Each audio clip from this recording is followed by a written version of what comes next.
pemirsa, ada ungkapan yang mengatakan bahwa hidup tanpa hobi bagai masakan tanpa rasa, begitu Setuju. ya. Dan kalau berbicara tentang hobi memang tidak melulu terkait dengan aktivitas fisik seperti misal berolahraga atau traveling, tapi juga ada aktivitas-aktivitas lain seperti misalnya mengoleksi sesuatu atau mengoleksi uang seperti filler yang sudah Anda saksikan Ya, tadi. jadi itu sebenarnya Ya, bisa dibilang termasuk hobi ya. termasuk hobi juga. Nah, untuk membahas sebenarnya bagaimana sih aktivitas mereka yang dijuluki sebagai kolektor uang kuno ini, sudah hadir bersama kami kolektor uang yaitu Mas Untoro. Selamat pagi Mas Untoro, atau yang akrab disapa Mas Uno Mas ya. Uno, ya.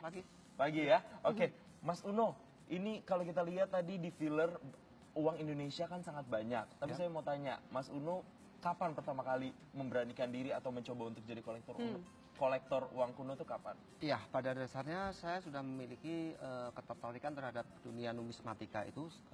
Sebetulnya saya tidak menyebut dengan uang kuno karena itu lebih membatasi, tapi adalah numismatika.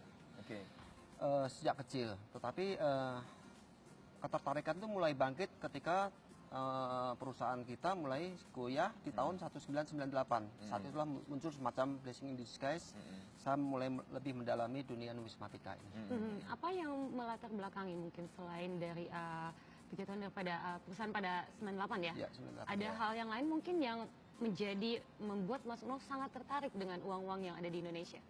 Iya, sebetulnya yang namanya uang sendiri adalah karya manusia yang paling penting. Mungkin orang menyebut roda karya manusia, tapi sebenarnya yang paling mempengaruhi bagi saya adalah uang itu.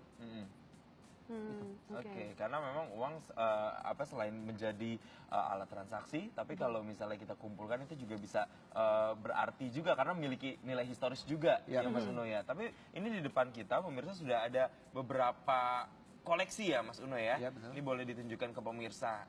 Nah, ini saya mau tanya nih. Wow. Saya buka langsung ada tulisan spesimen. Apa Mas maksudnya dengan spesimen ini Mas? Spesimen itu adalah contoh uang yang akan diedarkan. Nah, kalau spesimen ini adalah berarti contoh uang yang akan diedarkan dari zaman Nederland Hindi atau zaman penjajahan Belanda dengan seri wayang. Oke. Ya. Sedangkan yang ini adalah bercap tulisan kanji yaitu Nihong. Namanya Nihong, sama artinya adalah spesimen juga. Ini pada waktu penjajahan Jepang. Oke, berarti tidak untuk diperjualbelikan atau Iya. digunakan dalam transaksi, hanya untuk diperkenalkan saja Iya. begitu kepada masyarakat. Tapi justru itulah keunikannya, karena Kenapa, kalau Mas? kita menggunakan uang transaksi, tentu aja lebih gampang, lebih banyak jumlahnya. Artinya dari dompet kita keluar sebagai contoh. Tapi kalau ini adalah dari otoritas yang tertinggi yang mengeluarkan uang ini. Oh, oke. Tapi kan ini kan uangnya uang dari luar negeri, uang Belanda tadi. Oh, Kalau uang tidak. Indonesia ada nggak Ini yang uang semua uang spesimen? Belanda.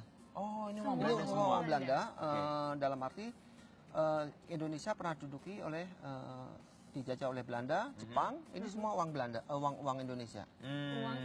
Indonesia. Uang Indonesia, oke. Pada zaman penjajahan Belanda. Iya. Oke. Nah, saya bisa menceritakan sedikit yang sini. Apa ini? Ini yang disebut pada waktu zaman penjajahan Belanda, Belanda membonceng sekutu, memasuki lagi Indonesia.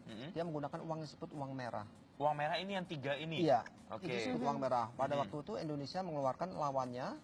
Jadi sebagai lambang kedaulatan bangsa, kita mengeluarkan uang putih. Inilah disebut uang ori. Jadi Anda bisa lihat signifikan. Dikeluarkan tahun berapa itu, Mas? Tahun ini 43, 46, ini adalah sama periodenya kurang lebih sekitar tahun 46. 45, 46. tahun 45, 46. Nah, gimana caranya Mas Uno bisa mendapatkan uang-uang Iya. ini? Pertamanya tentu aja dari teman ke teman, dari pedagang, terutama source lainnya adalah dari sesama kolektor atau mungkin sesama kolektor senior yang sudah pensiun atau berganti profesi. Atau yang paling menarik adalah saya mendapatkan dari pecahan negara Rusia. Pecahan negara Rusia? Iya, jadi Ini mereka itu didapatkannya? justru itulah keunikannya. Melalui internet itu saya mendapatkan banyak sekali uang-uang kertas yang langka-langka dari pecahan Rusia itu. Karena mereka mempunyai semacam tradisi mengkoleksi jauh lebih lama dibandingkan orang Indonesia sendiri. Oke. Tapi kalau kita lihat nih, ya Mas ya, uang-uang zaman sekarang kan bahannya memang kertasnya mungkin lebih kuat. Tapi Iya. kalau kita lihat zaman dulu ini kalau berdasarkan penerawangan saya, ini seperti kertas sampul buku begitu ya Mas Iya, ya? betul. Tipis begitu ya? Jadi di tahun 45 itu masing-masing daerah di Indonesia itu mengeluarkan uang sendiri-sendiri. Seperti ini adalah uang Surakarta. Yang berlaku daerah Surakarta ini adalah uang Persopa Paku Alaman. Ini adalah uang Cepu.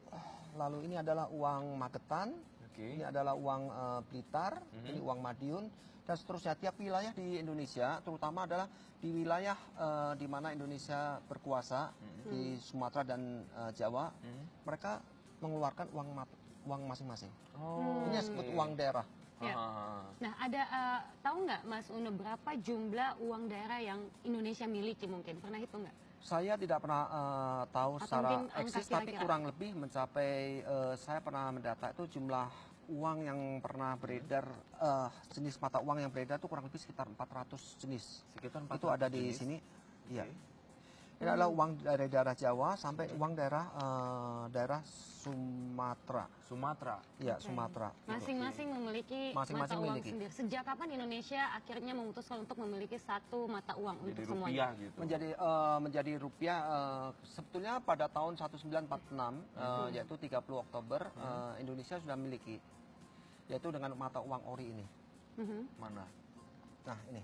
Ini uang rupiah pertama? Iya, ini uang rupiah Pecahannya pertama. masih Pecahannya satu, berapa lima ini? ya. Yang pertama. Oke, 1, 5, 10 rupiah. Oh, Ini adalah iya, uang iya. mata uang pertama yang pernah dimiliki orang Indonesia sebagai alat kedaulatan, menunjukkan kedaulatan bangsa Indonesia. terhadap penjajahan itu, melawan uang merah ini. Oh, ini adalah uang yang dikeluarkan merah, oleh Belanda iya. tadi. Kemudian Indonesia mengeluarkan uang Indan. Ini adalah uang-uang pertama yang dikeluarkan di Iya, sekitar betul. tahun 46 begitu Iya. ya, Mas Uno ya. Tapi kalau Nah, sekarang berikutnya kalau tadi tanyakan sejak kapan kita mulai ada lagi, itu Ya. adalah tahun 52, yaitu ketika Bank Indonesia mulai membuat uang sendiri, yaitu setelah pengakuan internasional terhadap kemerdekaan Indonesia tahun tanggal 29 Desember 1949. Itu baru keluar yang namanya uang Bank Indonesia. Ini munculnya tahun 52, Oke, 53. ini banyak sekali ya berarti ya keluaran-keluaran uang dari Indonesia sendiri begitu ya. Tapi yang paling tua sebenarnya dari semua koleksi-koleksi ini mana Mas yang paling tua Mas? Mungkin yang paling tua tidak sahabat, tapi ini termasuk yang paling tua, yaitu tahun 1811, kurang lebih. 1811. 1811. Ya. Ini Mata uang apa ini Mas? Kalau boleh. Ini mata uang yang Belanda juga, tapi bukan Belanda yang berlaku di negara Belanda, melainkan Netherlands Indie ya. Jadi artinya Netherlands India Timur. Itu yang di sini. Namanya kreasi. Oke. Mata uang kreasi. Sedangkan yang uang ini itu adalah uang yang berlaku dikeluarkan oleh Bank Eskomto Bank yang sekarang menjadi ABN AMRO Bank itu. Oke. Wow, jadi ini adalah memang uang-uang yang sudah dari lama sekali ya. Nah, Mas Uno gimana sih untuk bedain? Ini kan uang-uang yang udah lama banget ya. Asli dan palsunya, gimana bedainnya? Ya, banyak sekali beberapa ciri yang bisa membuat kita bisa membedakan, mendeteksi antara uang baru dengan uang palsu dengan uang asli. Pertama adalah seperti saya bilang, dalam beberapa kesempatan, kalau Anda ingin mengikat tali dasi, Anda tidak bisa melakukan dengan teori. Anda melakukan akan mudah, tapi kalau Anda melakukan dengan teori mengikat dasi, itu sulit sekali. Tapi baiklah, saya berikan sekilas tip cara membedakan. Pertama adalah adanya penggunaan watermark. Kadang-kadang kalau di terawang, ini ada watermark. Kedua adalah cetakannya, biasanya yang asli itu kalau diraba bagian belakang itu timbul karena dia dipres menggunakan plat besi. Kalau bukan melalui cetakan biasa, apalagi melalui scanner, jadi plat besi. Ketiga adalah biasanya ada yang namanya kode kontrol. Kode kontrol ini Seperti nomor seri. nomor serinya kalau di Semakin zaman modern, sekarang. ya, Oke. semakin modern, semakin banyak security feature. Tapi semakin lama, apalagi masa revolusi, semakin sedikit security feature itu. Sehingga lebih banyak pengalaman, lebih banyak kesempatan atau pengetahuan untuk membedakan asli dan palsu. Penggunaan bahannya juga. Terus yang paling penting adalah Anda pergunakan kaca besar. Semakin diperbesar satu detailnya, ketika dia tidak pecah, maka kemungkinan dia aslinya besar. Oke. Sedangkan yang palsu begitu diperbesar sedikit dengan kaca besar, Langsung terlihat begitu ya. Kasar, Oke, pertanyaan saya adalah ini uang yang sudah lama, sudah bertahun-tahun, berpuluh-puluh, bahkan mungkin ada yang sudah ratusan tahun. Bagaimana cara perawatannya dan bagaimana ini bisa tetap bagus begitu sampai sekarang, dan apakah ini nantinya akan diperjualbelikan? Kita akan bahas usai jeda. Pemirsa jangan kemana-mana, kami akan segera kembali.